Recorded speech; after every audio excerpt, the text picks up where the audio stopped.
Hi to all. ఇన్స్టెంట్గా milk bar అయితే చేస్తున్నాను టాపింగ్ కోసం. ఇది వచ్చేసరికి ఒక మిల్క్ పౌడర్ ప్యాకెట్ అయితే తీసుకున్నాను. సేమ్ క్వాంటిటీ ఆఫ్ పట్టి బెల్లం పొడి అండ్ వెనీలా ఎసెన్స్ అండ్ మనకి ఫ్లేవర్లెస్ ఆయిల్స్ వస్తాయి కదా, నేనైతే సన్ఫ్లవర్ ఆయిల్ అయితే యూస్ చేశాను.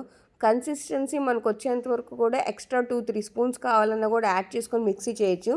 సో మనకి కన్సిస్టెన్సీ అనేది వస్తుంది. దీనికైతే నేను సిలికాన్ మెటీరియల్స్లో వచ్చే బార్స్లో ఈ టాపింగ్ కోసం అని చెప్పి వేసి ఫ్రిడ్జ్లో పెట్టేశాను. నెక్స్ట్ ప్రాసెస్ వచ్చేసరికి బాండీలో షాలో ఫ్రై కోసం పిస్తా పప్పులు, ఈ క్వాంటిటీ ఆఫ్ పప్పులు అయితే తీసుకొని షాలో ఫ్రై చేశాను. ఆ తర్వాత సేమ్ దాంట్లోనే పిస్తా పప్పులు తీసి వేరే దాంట్లో ట్రాన్స్ఫర్ చేసి వాటర్ వేసేసి ఒక 5 మినిట్స్ వాటిని బాయిల్ చేశాను. మళ్ళీ అవి కూడా ఒక ప్లేట్లోకి ట్రాన్స్ఫర్ చేసేసి ఒక బౌల్లోకి ఐస్ క్యూబ్స్ వాటర్ వేసి దాంట్లోకి పిస్తా పప్పులు వేయడం వల్ల మనకు ఒక 5 మినిట్స్ ఉండటం వల్ల పైనున్న పొట్టు అనేది ఈజీగా ఊడి వస్తుంది. దానికోసం ఈ ప్రాసెస్ చేయాలి.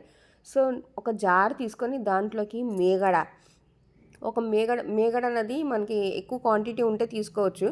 నా దగ్గర ఈ క్వాంటిటీ ఉంది. దాంట్లో పిస్తా పప్పులు, మిల్క్ ప్యాకెట్ పొడి కూడా వేశాను అండ్ పట్టి బెల్లం పొడి కూడా వేసి మిక్సీ చేస్తూ ఉన్నా. కన్సిస్టెన్సీ అనేది ఒక పేస్ట్ లాగా రావడానికి మనకి ఫ్లేవర్లెస్ ఆయిల్ ఉంటుంది కదా, సన్ఫ్లవర్ ఆయిల్ అయితే యూస్ చేశాను. సో ఇంకొక బాండి తీసుకొని దాంట్లోకి నేను నెయ్యి యాడ్ చేసుకొని నేతి పాల పేనీలు యూస్ చేశానండి. క్రంచీగా ఉంటాయి. సన్నగా ఇలాగ ముక్కలా చేసుకొని దగ్గరుండి ఫ్రై చేసుకోవాలి. ఇలా క్రంచీగా ఫ్రై చేసుకున్నదంతా ఒక పక్కన పెట్టేసి ఇప్పుడైతే కనుక నేను డబుల్ బాయిలింగ్ మెథడ్కి మిల్క్ బార్ తీసుకున్నాను. ఒక బార్ తీసుకున్నాను. నాకైతే దాంట్లో 3 బార్స్ వస్తాయి. 3 బార్స్ 150 రూపీస్. సో ఒక బార్ 50 రూపీస్. బార్ని చిన్న ముక్కల కింద కట్ చేసుకొని మిల్క్ డబుల్ బాయిలింగ్ మెథడ్ అంటే అందరికీ తెలుసు కదా, కింద ఒక బౌల్లో వాటర్ వేసుకొని దానికి రోల్ బాయిలింగ్ వచ్చాక ఇంకొక బౌల్లో పైన పెట్టి వాటికి వేడికి ఈ చాక్లెట్ అన్నది కరుగుతూ ఉంటుంది.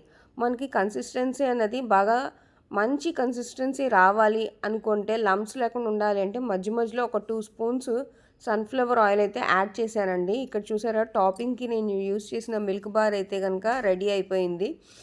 సో దీన్ని తీసి పక్కన పెట్టుకొని మనకి డబుల్ బాయిలింగ్ మెథడ్లో వేసిన ఇదైతే కనుక ఒక లేయర్ లాగా వేసేయాలి. ఆ తర్వాత ఇక్కడ ఈ పేనీలు అండ్ ఇది మిక్స్ చేయాలన్నమాట.